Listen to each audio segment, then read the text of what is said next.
Capítulo 6. A Sagrada Escritura na vida da Igreja. A Igreja venera as Sagradas Escrituras. A Igreja venerou sempre as Divinas Escrituras como venera o próprio corpo do Senhor, não deixando jamais, sobretudo na Sagrada Liturgia, de tomar e distribuir aos fiéis o pão da vida, quer da mesa da Palavra de Deus, quer da do corpo de Cristo. Sempre as considerou e continua a considerar, juntamente com a sagrada tradição, como regra suprema da sua fé.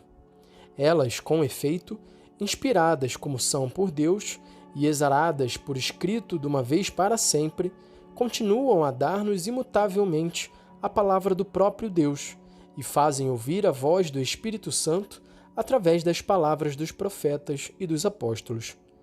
É preciso, pois, que toda a pregação eclesiástica, assim como a própria religião cristã, seja alimentada e regida pela Sagrada Escritura. Com efeito, nos livros sagrados, o Pai que está nos céus vem amorosamente ao encontro de seus filhos, a conversar com eles. E é tão grande a força e a virtude da palavra de Deus que se torna o apoio vigoroso da Igreja, solidez da fé para os filhos da Igreja, alimento da alma, fonte pura e perene da vida espiritual. Por isso se devem aplicar por excelência à Sagrada Escritura as palavras: a palavra de Deus é viva e eficaz, Hebreus 4:12, capaz de edificar e dar a herança a todos os santificados, Atos dos Apóstolos 20:32, 1 Tessalonicenses 2:13. Traduções da Sagrada Escritura. É preciso que os fiéis tenham acesso patente à Sagrada Escritura.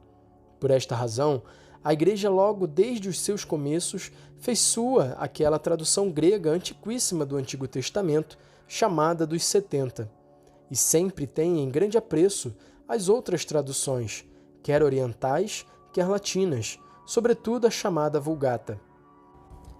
Mas visto que a palavra de Deus deve estar sempre acessível a todos, a Igreja procura com solicitude maternal que se façam traduções aptas e fiéis nas várias línguas, sobretudo a partir dos textos originais dos livros sagrados. Se, porém, segundo a oportunidade e com a aprovação da autoridade da Igreja, essas traduções se fizerem em colaboração com os irmãos separados, poderão ser usadas por todos os cristãos. Investigação bíblica. A esposa do Verbo encarnado, isto é, a Igreja, ensinada pelo Espírito Santo, esforça-se por conseguir uma inteligência cada vez mais profunda da Sagrada Escritura, para poder alimentar continuamente os seus filhos com os divinos ensinamentos. Por isso, vai fomentando também, convenientemente, o estudo dos Santos Padres do Oriente e do Ocidente, bem como das Sagradas Liturgias. É preciso, porém, que os exegetas católicos e os demais estudiosos da Sagrada Teologia trabalhem em íntima colaboração de esforços, para que, sob a vigilância do Sagrado Magistério, lançando mão de meios aptos, estudem e expliquem as divinas letras, de modo que o maior número possível de ministros da Palavra de Deus possa oferecer com fruto ao povo de Deus o alimento das Escrituras, que ilumine o espírito, robusteça as vontades e inflame os corações dos homens no amor de Deus. O Sagrado Concílio encoraja os filhos da Igreja que cultivam as ciências bíblicas para que continuem a realizar com todo o empenho, segundo o sentir da Igreja, a empresa felizmente começada, renovando constantemente as suas forças. Importância da Sagrada Escritura para a teologia. A Sagrada Teologia apoia-se como em seu fundamento perene na Palavra de Deus escrita e na Sagrada Tradição, e nela se consolida firmemente e sem cessar se rejuvenesce, investigando à luz da fé toda a verdade contida no mistério de Cristo. As Sagradas Escrituras contêm a Palavra de Deus, e pelo fato de serem inspiradas, são verdadeiramente a Palavra de Deus, e por isso, o estudo destes livros sagrados deve ser como que a alma da Sagrada Teologia. Também o ministério da palavra, isto é, a pregação pastoral, a catequese e toda espécie de instrução cristã, na qual a homilia litúrgica deve ter um lugar especial, com proveito se alimenta e santamente se revigora com a palavra da Escritura. Leitura da Sagrada Escritura.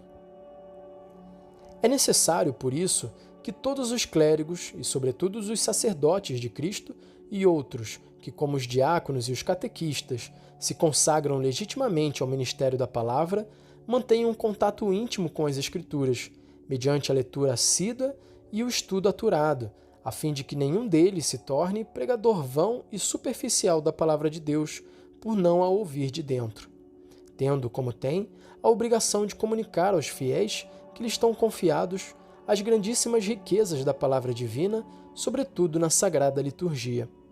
Do mesmo modo, o Sagrado Concílio exorta com ardor e insistência todos os fiéis, mormente os religiosos, a que aprendam a sublime ciência de Jesus Cristo, com a leitura frequente das Divinas Escrituras, porque a ignorância das Escrituras é ignorância de Cristo.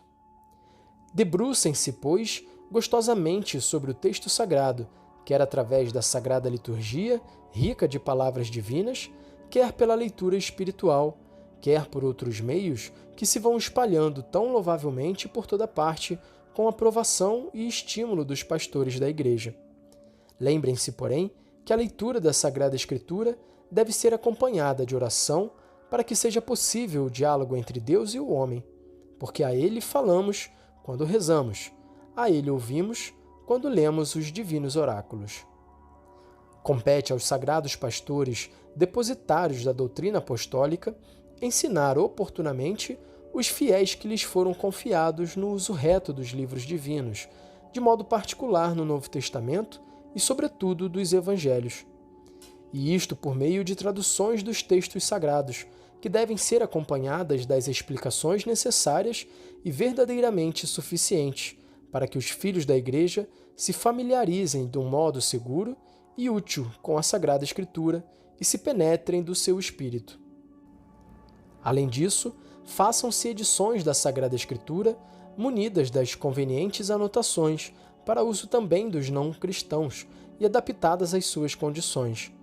E tanto os pastores de almas como os cristãos de qualquer estado procuram difundi-las com zelo e prudência. Influência e importância da renovação escriturística. Deste modo, pois, com a leitura e estudo dos livros sagrados, a palavra de Deus se difunda e resplandeça, e o tesouro da revelação, confiado à Igreja, encha cada vez mais os corações dos homens. Assim como a vida da Igreja cresce com a assídua frequência do mistério eucarístico, assim também é lícito esperar um novo impulso de vida espiritual se fizermos crescer a veneração pela Palavra de Deus, que permanece para sempre. Roma, 18 de novembro de 1965, Papa Paulo VI.